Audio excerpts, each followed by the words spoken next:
Well, December is upon us already. Time flies. What have I got in store this week? I'm going to continue working on the Helix. But I'm going to do a few other bits as well. I'm finding this Helix obviously is taking over everything. I'm not getting time to do anything else, so I'm going to do a bit and bobbing.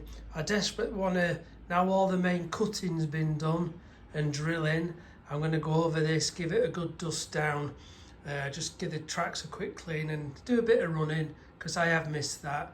And I have also treated myself to a small little steamer as well.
So I need my bars to be 40 centimetres, 400 mil.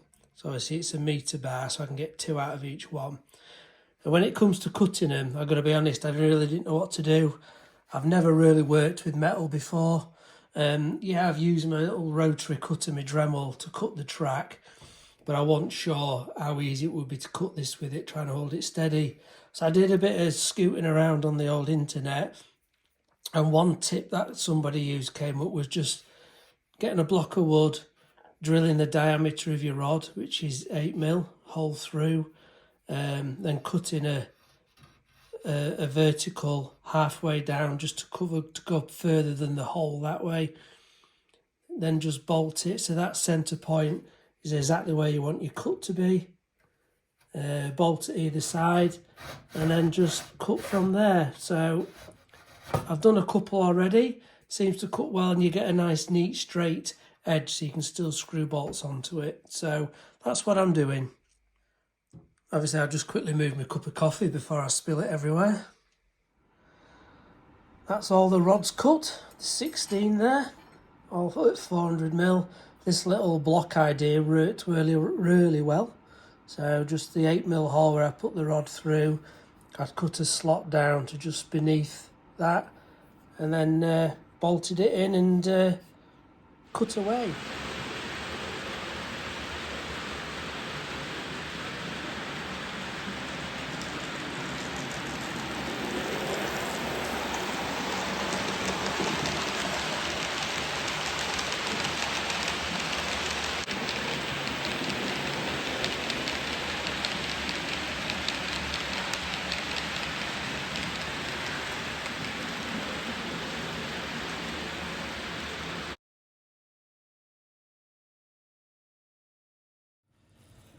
I'm not one for unboxings, and I can't unbox this because it's not got a box, but I did just buy this the other day. Basic, it's DCC fitted, it's from a set from probably 2007 or so, so it's quite a basic model, no accessories with it, so I'll see if I can find some to put on, but just a small DCC fitted jinty. So I'm going to have a look at this, just see, get it running, see how it looks. Just a bit of a break really from doing the Helix. Just doing a tad of running in. It is unused, you can tell, but I think maybe I ought to lubricate it first because it looks like it's been stored quite a while. it doesn't sound like it is running free, so I'll just keep a close eye on that one and maybe decide to give it a bit of lubrication before I do any more damage.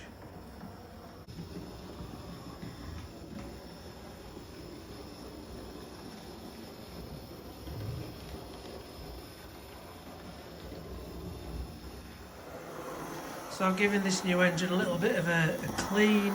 There was some quite dried up grease on it. I've taken it off, lubricated it, and it seems to be running a lot smoother now. So I'm going to let it run in properly, and then hopefully that'll be a nice little addition to the layout.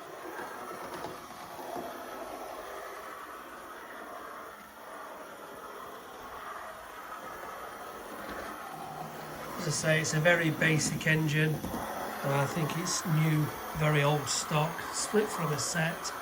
It hasn't got much detail, no screw buffers or anything, but it came DCC fitted. I only paid £30 plus £3 postage for that, so can't grumble really.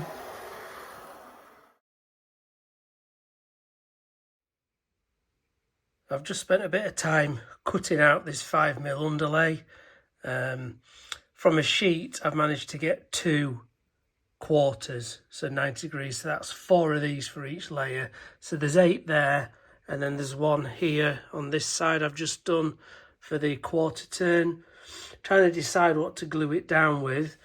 So I've tested on this quarter turn, I've used some of this spray glue, really strong.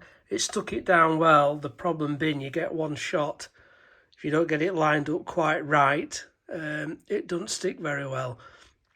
So what I have done with these, I've cut these oversize, just in case I get it wrong, and then I'll just trim them once they're dried. I'll run a blade around the edge of this to cut any excess off. So I don't know whether to go with this glue or just try conventional PVA and weight it down. So I just thought I'd quickly put a couple of pieces of 3rd and 4th radius on there, just to make sure all my measurements were right. They seem to sit nicely, perfectly aligned at each end, and obviously I've just used the track gauges to make sure they are set track centres. So time to crack on now, get the rest of these glued on onto the 2 loops, and then just start thinking about a method to get everything put together whereby I don't miss anything out. Somebody did comment to remind me to put the track on before I get onto the next layer. Sounds obvious, but it'd be quite an easy thing to overlook. And I want to remember not to miss a nut or a bolt, because once you've missed one of those, it's going to be very difficult to get one put in. So take my time, just have a little tick list to make sure I've done everything in the right steps. I've put a washer on, then a bolt, etc. The underlay, get the track laid before the next level goes on, and then start doing the final adjustments. So I have just gone back and revisited the videos on Chadwick Model Railway, where he put the Helix together, and on one of them Charlie shared this little device that he bought where you could attach it to your power drill, and it would help with threading the bolts onto the rods much quicker. Now, not that I'm tight, but I'm just trying to weigh up. I think they're about £18. I'm deciding, is £18 worthwhile to save me 2 or 3 hours of spinning nuts by hand? I tell you, it's so easy to get things wrong.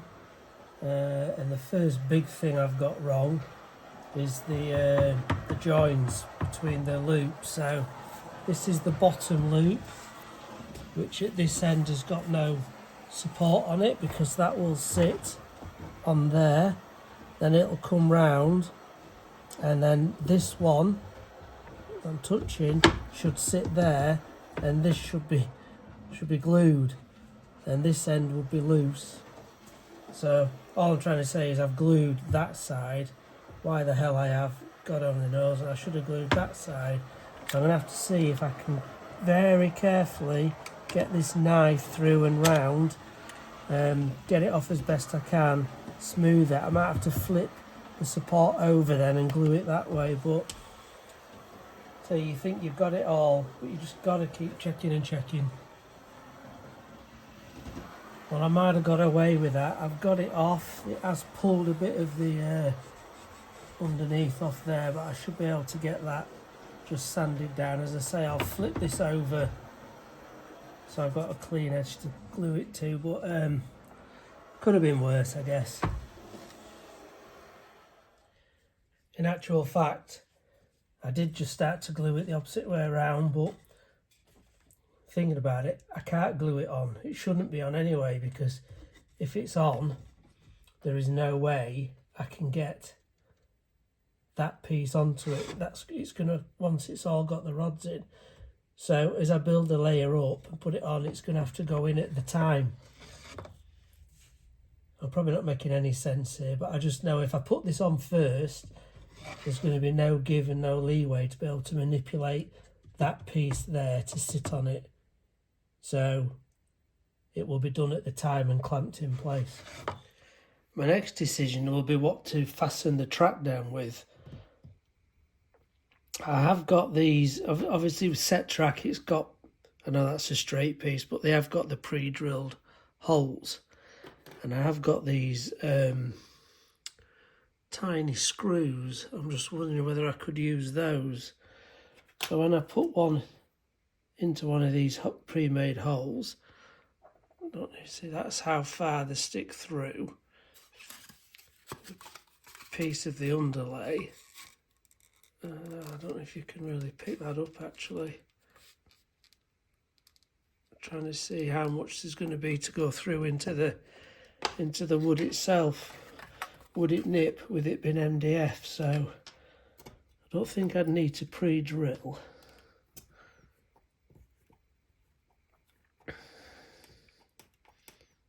That's randomly screwing it in without it distorting, and it does seem to have a fairly good grip. I just don't know with vibration, it'd been MB&F, if they'll MDF even, they might just pull away. So maybe Copydex. I've used Copydex on lots of areas actually, so that might be a safer option, something that'll adhere to that. So I'm going to have a little think about that.